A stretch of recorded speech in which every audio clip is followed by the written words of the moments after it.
ছেলেটা কি সুদর্শন, তাকে যদি প্রেমিক হিসেবে পেতাম। পূর্ণা তাদের কথা শুনেও না শোনার ভান করল। স্যার ক্ষুব্ধ স্বরে বলল, মাহি, তোমার সামনে স্যার দাঁড়িয়ে আছে, অনুমতি ছাড়া প্রবেশ করলে কেন? দুঃখিত স্যার। এখনো বসে বসে কথা বলছো?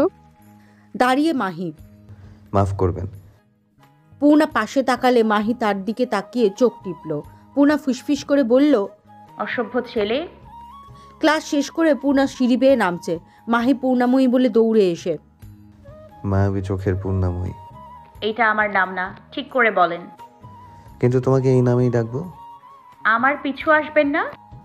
তোমার পিছু কখনো ছাড়বো না। পাগল হয়ে গেছেন আপনি? ক্ষুব্ধ স্বরে পূর্ণা। চাইলে পাগল মাহি বলতে পারো। কিছু বলতে চাই না। আমি চাই না আপনি নির্লজ্জর মতো আমার পেছনে ঘোরেন। আমি তোমার জন্য কলেজে ভর্তি হয়েছি। অবাক স্বরে বলল পূর্ণা। কি? আমার পড়ালেখার প্রতি কোনো আগ্রহ নেই। 3বার উচ্চ মাধ্যমিক ফেল করেছি, শুধু তোমার জন্য ভর্তি হয়েছি। মৃদু হেসে বলল পূর্ণা। একহালি পূরণ করতে এসেছেন। নির্লজ্জ আবার নিজের মুখে বলছে। আর পিছু নেবেন না। পূর্ণা কোনো কথা বলার সুযোগ না দিয়ে ব্যস্ত পায়ে চলে যায়। মাহি পিছু পিছু পূর্ণাময়ী বলে ডাকতে থাকে। পূর্ণা তাকায় না। মাহি চিৎকার করে বলে, আমি তোমার জন্য নির্লজ্জ হতেও রাজি আছি পূর্ণাময়ী। পূর্ণা একটু দাঁড়িয়ে ঘুরে মাহির দিকে তাকিয়ে চলে যায়। শিমুল ও পূর্ণা হাটে এসেছে আশ্রমের শিশুদের জন্য জিনিসপত্র কিনতে। শিমুল পুরো হাটে এই পর্যন্ত 5বার ঘুরে ঘুরে জিনিস কিনেছে। পূর্ণা বিরক্ত হয়ে বলল, ভাই, আমি আর পারছি না। পা ব্যথা হয়ে গেছে। এতবার কেউ ঘোরে। আর কখনো আসবো না তোমার সাথে। সব নেওয়া হয়ে গেছে পর্ণা বোন, শুধু একটা বাকি। আবার কি? নীল কাছে ছুরি। তুমি চুরি দিয়ে কি করবে ভাই? শিমুল চুরির দোকানের সামনে আসে। নীল চুরি হাতে নিয়ে পূর্ণার হাতে দিয়ে বলল, এটা পূর্ণা বোনের। পূর্ণা মৃদু হেসে, তুমি কিভাবে জানো আমার নীল চুরি পছন্দের? আমি ভাই, তাই বোনের পছন্দ বুঝতে পারি। ধন্যবাদ ভাই। পূর্ণা কথা বলতে বলতে সড়কের দিকে তাকায়। আশাকে দেখতে পায়। হুড়মুড় করে সে মালবাহী ট্রাকে উঠে যায়। পূর্ণা আশাকে আম্মা বলে ডাকতে ডাকতে দৌড়ে পেছনে যায়। ক্লান্ত হয়ে দাঁড়িয়ে পড়ে পূর্ণা। শিমুল তার পেছন পেছন ছোটে। হঠাৎ করে মাথায় আসে প্রিয়া চিঠিতে মিথ্যে বলেছে। বাবা আর ভাই বোনরা ভালো নেই। এখনই গ্রামে যেতে হবে। গ্রামের আঁকাবাঁকা পথ, দুই পাশে নারকেল ও সুপারি গাছ, সবুজ শ্যামল চারিপাশ। মৃদু ঠান্ডা বাতাস বইছে। স্বস্তির নিঃশ্বাস ছাড়ে পূর্ণা। বাড়ির সদর দরজায় প্রবেশ করে, সাথে শিমুল। সে কোনোভাবেই পূর্ণাকে একা ছাড়বে না। জলিল বারান্দায় বসে আছে। পূর্ণাকে দেখে দ্রুত পায়ে উঠানে এসে দাঁড়ায়। পূর্ণার চোখে অশ্রু। মাসখানেক পরে সে বাবাকে দেখল। দূর থেকেই যেন বাবার ঘ্রাণ পাচ্ছে। বাবাকে দেখে নিজেকে সামলাতে পারল না সে। দৌড়ে এসে হামলে পড়ে বুকের ওপর। মেয়েকে শক্ত করে জড়িয়ে ধরে জলিল। মেয়েকে কাছে পেয়ে এত বেশি আনন্দ হচ্ছে যে চোখ বেয়ে 2 ফোঁটা জল গড়িয়ে পড়ে। পূর্ণার ভাইরা আপা এসেছে বলতে বলতে দৌড়ে এসে জড়িয়ে ধরে। তাদের কথা শুনে প্রিয়া রান্নাঘর থেকে ছুটে আসে, কপালে ও হাতে কালি লাগানো। পূর্ণা মৃদু হেসে বলল, এই অবস্থা কেন তোর? প্রিয়া কোনো উত্তর না দিয়ে নত হয়ে দাঁড়িয়ে রইল। আপার চোখের দিকে তাকাতে পারছে না সে, কারণ সে চিঠিতে মিথ্যে বলেছে। পূর্ণা তার ভাইদেরকে বলল শিমুল ভাইকে ঘরে নিয়ে যেতে। জলিল শিমুলের দিকে তাকালো। এসো বাবা, আমার সাথে এসো। প্রিয়া আর চোখে পূর্ণাকে দেখে আবার নত হয়ে গেল। পূর্ণা বলল, রান্না করছিস? প্রিয়া মাথা নেড়ে হ্যাঁ সূচক উত্তর দেয়। চল দেখি কি রান্না করছিস। পূর্ণা রান্নাঘরে গিয়ে দেখে সবকিছু ছড়ানো ছিটানো হয়ে পড়ে আছে।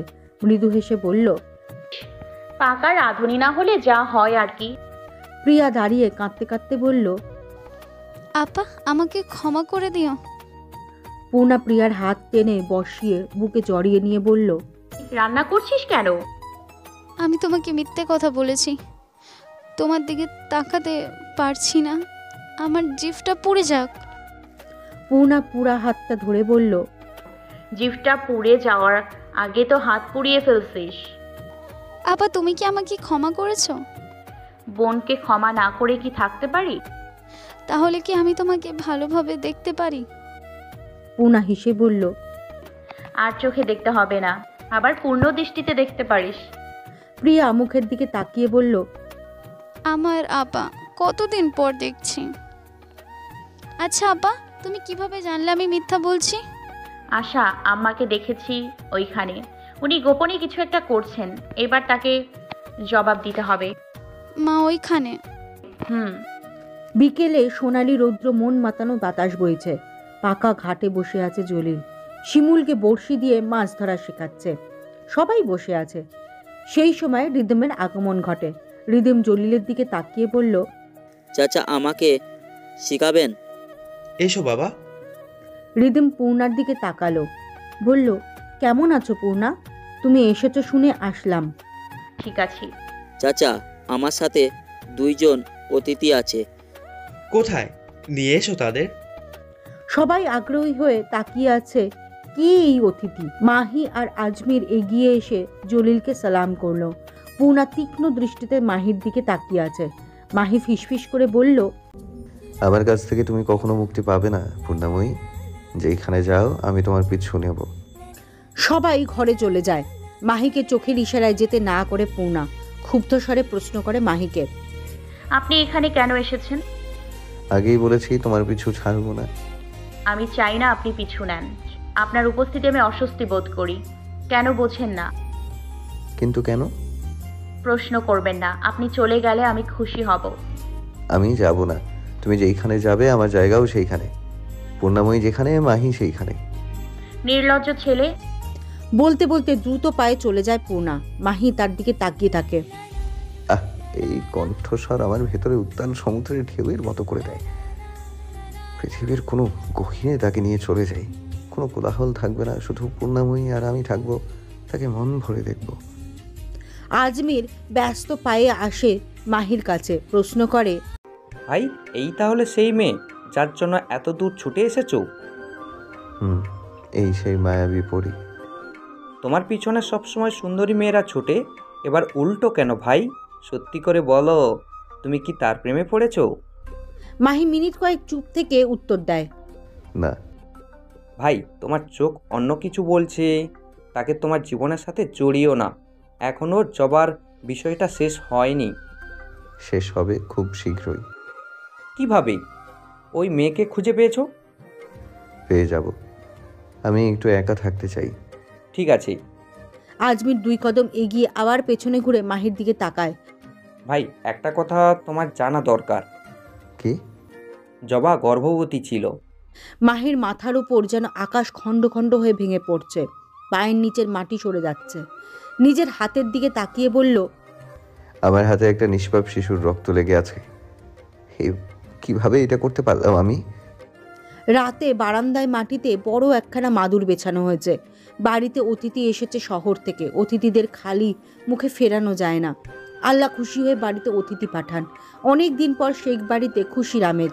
জলিল মেয়েকে কাছে পেয়ে আনন্দে আটখানা হয়ে গেছে। সুগন্ধি চাল ও হাঁসের মাংস রান্না করা হয়েছে। সবাই মিলে খাবার সাথে বেশ আড্ডা জমিয়েছে। মাহি আর চোখে পূর্ণাকে দেখছে। পূর্ণার চোখে চোখ পড়তেই পূর্ণা তীক্ষ্ণ দৃষ্টিতে তাকায়। এই বিষয়টা রিদম অনেকবার লক্ষ্য করেছে। ভেতরে ভেতরে অনেক রাগ হচ্ছে তার। জলিল খেতে খেতে মাহিকে জিজ্ঞেস করলো, তোমার পরিচয় জানা হলো না। আমি মাহি বিন চৌধুরী। আজমির দিকে তাকালো জলিল। আর তোমার? আজমির চৌধুরী। তোমাদের বাবার নাম? ফেরজাদ চৌধুরী। ডাক্তার সাহেবের সাথে পরিচয় হলো কিভাবে মাহি?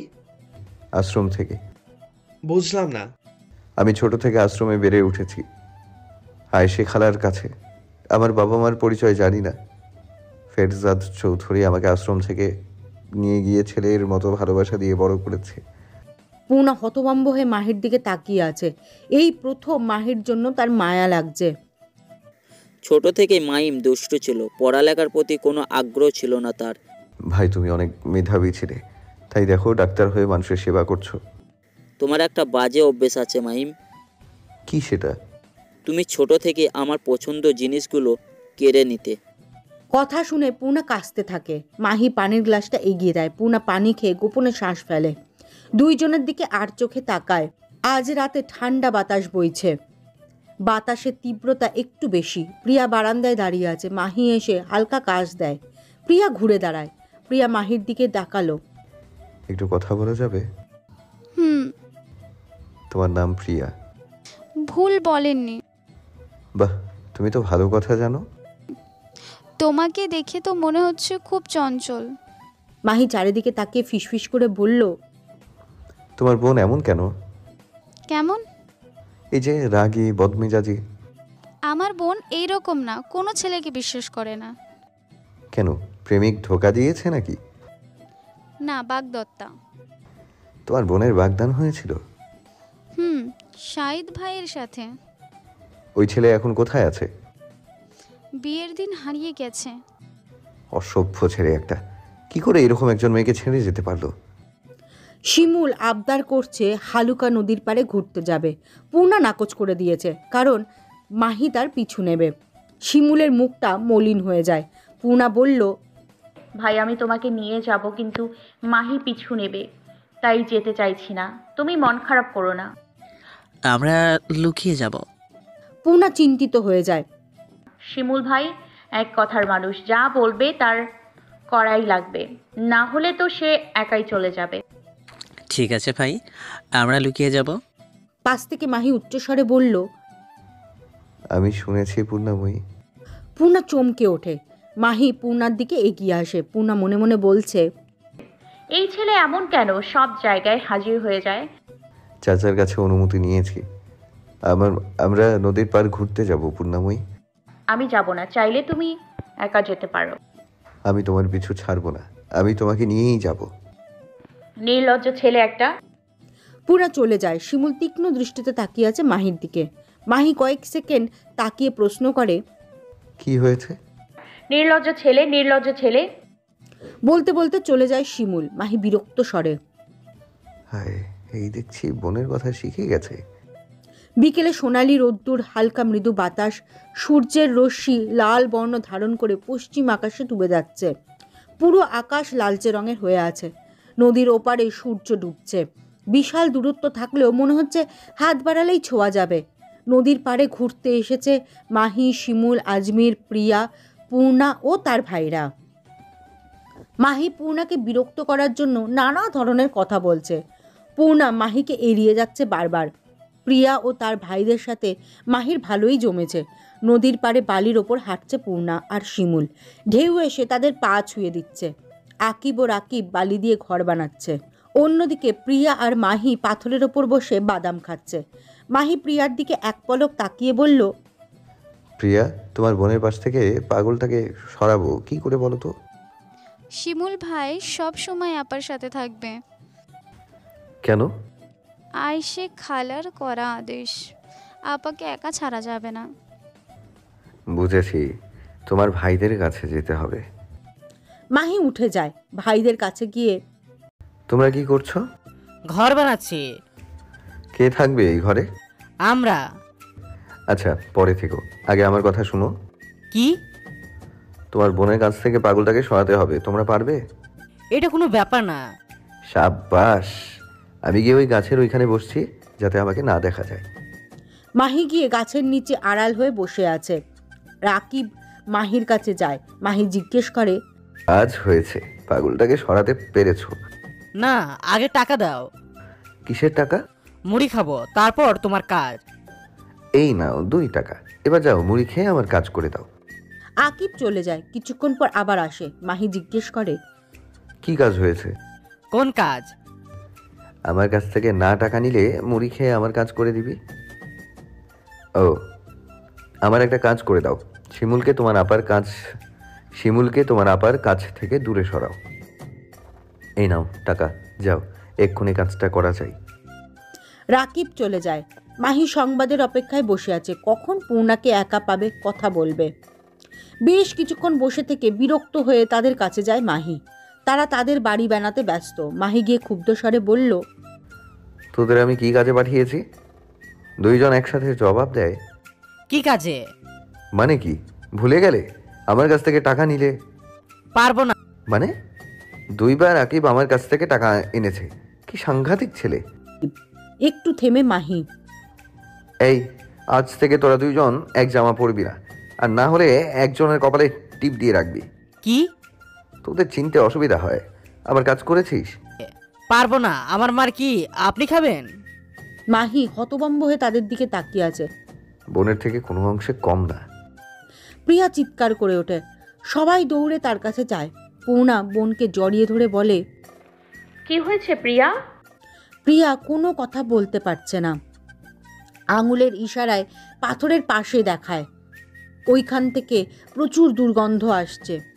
সামনে এগিয়ে যাচ্ছে না ওরা। শিমুল 2 হাত দিয়ে মুখ ধরে এগিয়ে যায়। একটা লাশ পড়ে আছে, উল্টো হয়ে পচে দুর্গন্ধ বেরিয়েছে। দেখে কোনোভাবেই চেনার উপায় নেই কে। শিমুল লাশ লাশ করে ছুটে আসে পূর্ণার কাছে। পূর্ণার চোখে অশ্রু টলমল করছে। মনে মনে ভাবছে হয়তো জবার লাশটা। আয়েশে খালার কাছে বলেছিল সে নিষেধ করেছে এই কথা কাউকে বলতে না। মাহি তাকে খুন করেছে। খুনি সামনেই দাঁড়িয়ে আছে, কিন্তু পূর্ণা নিরুপায়, কিছু বলতে পারছে না। মাহি আর আজমির দুজনের দিকে তাকায়। তাদের চেহারা ফ্যাকাশে হয়ে যায়। পুলিশ এসে লাশটাকে নিয়ে গেছে। দেখে চেনার উপায় নেই, তবে একটা মেয়ে সেটা স্পষ্ট করে বলেছে। আশা বাসায় ফিরে আসে। বাসায় এত লোক দেখে ক্ষুব্ধ হয়ে যায়। জোরে চিৎকার করে বলে, বাড়িতে কি বিয়ের উৎসব নাকি পূর্ণা? পূর্ণা তার কানের সামনে গিয়ে ফিসফিস করে বলল, এত ক্ষুব্ধ হচ্ছেন কেন আপনি? কোথায় ছিলেন আমি জানি, তাই চুপ করে থাকুন। চাই না বাবা এইসব জানুক। পূর্ণা ও জলিল সদর ঘরে চলে যায়। আজমির বারান্দায় এসে দাঁড়ায়। আশার দিকে তীক্ষ্ণ দৃষ্টিতে তাকিয়ে আছে। তার দিকে তাকিয়ে ঢোক গিলছে আশা। আজমির তার দিকে এগিয়ে এসে ফিসফিস করে বলল, স্বাগতম। তাহলে এইটা তোমার বাড়ি? তা তোমাকে কি নামে ডাকবো বলো তো? জলিলের আশা নাকি ওয়াস্তের সাফিয়া? আশা ভীত কণ্ঠে বলল, তুমি এইখানে কি করছো আজমির? তোমার জানতে হবে না সাফিয়া। তাহলে আমার ব্যাপারে তোমাকেও জানতে হবে না। আমরা দুজনেই অপরাধী। তোমার বাবা ভাইরা জানে না তুমি গোপনে কি করো, তাই দুজনেই চুপ থাকি। ঠিক আছে সাফিয়া। আজমির বের হয়ে চলে যায়। আশা তার দিকে তাকিয়ে আছে। সবুজ শ্যামল শান্তময় গ্রাম ছেড়ে শহরে পাড়ি দিতে হচ্ছে। আশা বাড়িতে ফিরে এসেছে। সপ্তাহখানেক পর পূর্ণার প্রথম বর্ষের পরীক্ষা, তাই দেরি না করে জলদি ফিরে এসেছে। লাশটা পাওয়ার পর থেকেই মাহি অনেকটা চুপচাপ হয়ে গেছে। পূর্ণা তাকে দেখেছে রক্তমাখা ছুরি হাতে জবাকে মারার সময়। তার ইচ্ছে করছে তাকে পুলিশের কাছে ধরিয়ে দিতে, কিন্তু পারছে না। যদি তারা পরিবারের ক্ষতি করে? না পারছে সে কিছু করতে, না পারছে সহ্য করতে। তবে এইবার সমাধান করতে হবে। এইভাবে মাহি তার পিছু পিছু ঘুরতে পারে না। লঞ্চ থেকে নেমে হাঁটছে পূর্ণা আর শিমুল। মাহি আর আজমির পেছনে। পুরো লঞ্চে মাহি একটা টু শব্দও করেনি। শিমুল ফিসফিস করে বলল, পূর্ণা বোন, মাহি কি বাবা হয়ে গেল নাকি? পূর্ণা মৃদু হেসে, জবান চলে গেছে শিমুল ভাই। মাহি পেছন থেকে বলল, পূর্ণাময়ী। শিমুল ভাই, তুমি না তার গলার স্বর শুনতে চেয়েছো? নাও এবার শোনো। পূর্ণা পেছন ঘুরে তাকায়। পূর্ণা ক্ষুব্ধ স্বরে বলল, বলেন। তোমাকে ধন্যবাদ। কেন? আমাদের ভালোভাবে যত্ন নেওয়ার জন্য। শেখ বাড়ির অতিথিরা খালি হাতে যায় না। আপনার জায়গায় অন্য কেউ থাকলে আমি যত্ন নিতাম। আমি আসছি। পূর্ণাময়ী, তুমি চাইলে আমি সাইদকে খুঁজে বের করতে পারি। আপনি কিভাবে জানলেন? শুনেছি। এই নিয়ে আপনাকে ভাবতে হবে না, নিজের কাজ করুন। ভালো থাকবেন। পূর্ণা ক্ষুব্ধ হয়ে সদর দরজায় চলে যায়। মাহি আর আজমির বাসায় ফিরে এসেছে। ফেরজাদ সোফায় বসে পত্রিকা পড়ছে। আসমা পাশে বসে আছে। মাহি ক্ষুব্ধ হয়ে দরজা ধাক্কা দেয়। বিকট আওয়াজ হয়। ফেরজাদ আর আসমা চমকে ওঠে। ফেরজাদ আসমার দিকে তাকিয়ে, দেখে আসো তো তুফান আসলো কিনা। আসমা দ্রুত উঠে দরজার সামনে যায়। মাহি রাগান্বিত হয়ে সিঁড়ি বেয়ে দোতলা উঠে যায়। আসমা পেছন পেছন ডাকতে থাকে, মাহি, মাহি। আসমা ক্ষুব্ধ স্বরে বলল, কি হয়েছে আজমির? তোমার ভাই এমন করছে কেন? আমি জানি না আম্মা। জানো না মানে? তোমরা কি একসাথে ছিলে না? আজমির নরম স্বরে বলল, আম্মা, তোমাকে কখনো এমন ক্ষুব্ধ হয়ে কথা বলতে দেখিনি। মায়ের কিছু হলে তুমি আর বাবা অন্যরকম হয়ে যাও কেন? আমার জন্য তো এমন করো না। ঠিক করে কথা বলো আজমির। ফেরজাদ আসমাকে বলল, আসমা, এই বাড়ির মেয়ের বউরা উঁচু গলায় কথা বলে না। তুমি এই আদেশে কি ভুলে গেছো? আসমা মাথা নেড়ে না সূচক উত্তর দেয়। তাহলে ছেলের সাথে উঁচু গলায় কথা বললে কেন? আর কখনো যেন না দেখি। ধমকের স্বরে বলল ফেরজাদ। যাও সামনে থেকে। ঠিক আছে।